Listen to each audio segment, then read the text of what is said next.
இது வந்து பார்த்தீங்கன்னா நம்ம நார்மலாக மார்க் பண்ணி தைக்கிற வந்து ப்ளவுஸு. இப்போ இதை நம்ம வந்து பிரின்சஸ் கட் ப்ளவுஸாக வந்து இப்போ வந்து மாற்ற போகிறோம். சும்மா இந்த மார்க் வந்து பார்த்திங்கன்னா நம்ம தோராயமாக தான் போட்டோம். இப்போ இந்த மார்க் எங்கே வருதுன்னு பார்க்கலாம். இந்த மார்க் வந்து பார்த்திங்கன்னா பாருங்கள், இந்த இடத்துல வருது, இந்த இடத்துல வருது. இதை வந்து நான் மார்க் பண்ணிக்கிறேன். இந்த மார்க் வந்து கரெக்டாக வருது. இந்த மார்க் வந்து பார்த்திங்கன்னா 1/2 இன்ச்சே வந்து நமக்கு வந்து தள்ளி வருது. இப்போ என்ன பண்ணலான்னு பார்த்தீங்கன்னா, இந்த 1/2 இன்ச்சு மார்க்கை வந்து இங்கே 1/2 இன்ச்சு நம்ம வந்து தள்ளிக்கணும். ஏன்னா இந்த கேப் எவ்வளோ இருக்குதோ அந்த கேப் அதே அளவுக்கு வந்து பார்த்திங்கன்னா இந்த பக்கம் நமக்கு வந்து வரணும். இப்போ இந்த 1/2 இன்ச்சு வந்து பார்த்திங்கன்னா இந்த பக்கம் நம்ம வந்து மார்க் பண்ணிக்கலாம். இப்போது இந்த மார்க்கு, இந்த மார்க்கு, இந்த மார்க்கு, இப்போ வந்து பார்த்திங்கன்னா இந்த 3த்தையும் நம்ம வந்து ஜாயின் பண்ணணும். இது வந்து பார்த்திங்கன்னா நம்ம நார்மலாக தைக்கும்போது நேராக வந்து தையல் போடுவோம். அதை வந்து நேராக தையல் போடாமல் லேசாக வந்து பார்த்திங்கன்னா நம்ம வந்து பெண்ட் பண்ணணும். இப்போ இதிலேருந்து நம்ம வந்து அப்படியே அதை கொண்டு போகலாம்.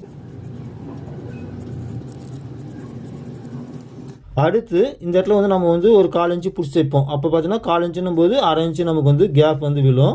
இப்போ இந்த 1/2 இன்ச்சை வந்து பார்த்திங்கன்னா நம்ம அப்படியே வந்து மார்க் பண்ணிக்கலாம். அதாவது இந்த டாட் பிடிக்கிறதுலேருந்து மேலே 1 இன்ச்சு வரைக்கும் விட்டுட்டு அதில் வந்து பார்த்திங்கன்னா லேசாக வந்து இதையும் வந்து பெண்ட் பண்ணணும். இப்போ கீழ்ப்பக்கம் இந்த மார்க்குக்கு கொண்டு போய் இதை போய் சேர்த்தணும். இப்போ பார்த்தீங்கன்னா இதே மார்க்கை அப்படியே வந்து லேசாக பாருங்கள், இந்த ஷேப்பை வந்து அப்படியே ரவுண்ட் பண்ணுங்கள். ரவுண்ட் பண்ணி அப்படியே கொண்டு போய் இதில் சேர்த்திடுங்க. ஒரு பிரின்சஸ் கட்டுக்கு உண்டான அந்த ஷேப்பு, அந்த மார்க் வந்து நமக்கு வந்து வந்துடுச்சு. இப்போ கீழ்ப்பக்கம் பார்த்தீங்கன்னா இந்த ரவுண்ட் ஷேப் வந்து நம்ம வந்து மார்க் பண்ணியிருப்போம் நார்மல் ப்ளவுஸுக்கு. ஆனால் அது வரைக்கும் தான் பார்த்தீங்கன்னா இந்த ஷேப் வந்து நம்ம வந்து நிறுத்தணும். அதுக்கு கீழே வந்து பார்த்தீங்கன்னா நமக்கு வந்து பட்டி வந்து நேராகிடும். அப்போ என்ன பண்ணலாம், இதை வந்து அப்படியே வந்து இருக்கிற மாதிரியே எவ்வளோ நேருக்கு வருதோ அந்த நேருக்கு வந்து நம்ம வந்து இதை மார்க் பண்ணிக்கலாம். மார்க் பண்ணிவிட்டு இதையும் வந்து பார்த்திங்கன்னா நேராக வந்து, அதாவது கொஞ்சம் கிராஸாக 2 பக்கமே பார்த்திங்கன்னா இந்த ஷேப் வந்து எவ்வளோ வந்து கிராஸ் வந்து வருதோ பார்த்திங்கன்னா ஒரு 1/4 இன்ச்சுக்கும் கம்மியாக தான் வரும்.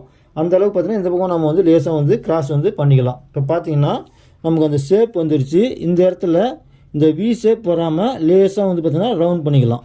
இந்த வீடியோவை முழுமையாக பார்க்கணும்னு நினச்சிங்கன்னா இந்த வீடியோ ஓடும்போது சேனல் நேம் இருக்கும். அந்த சேனல் நேமுக்கு கீழே வந்து பார்த்திங்கன்னா ஒரு லிங்க் ஒன்று இருக்கும். அந்த லிங்க் டச் பண்ணிங்கன்னா இந்த வீடியோ முழுமையாக வந்து பார்க்கலாம். இப்போ இந்த மாதிரி வச்சு நம்ம வந்து ஃப்ரண்ட்டு கட் பண்ணுறோன்னா இப்போ இது வந்து நமக்கு வந்து அளவு. அப்போது பிடிச்சி தைக்கிறதுக்கு வந்து நம்ம வந்து எக்ஸ்ட்ரா வந்து மார்க் பண்ணணும்.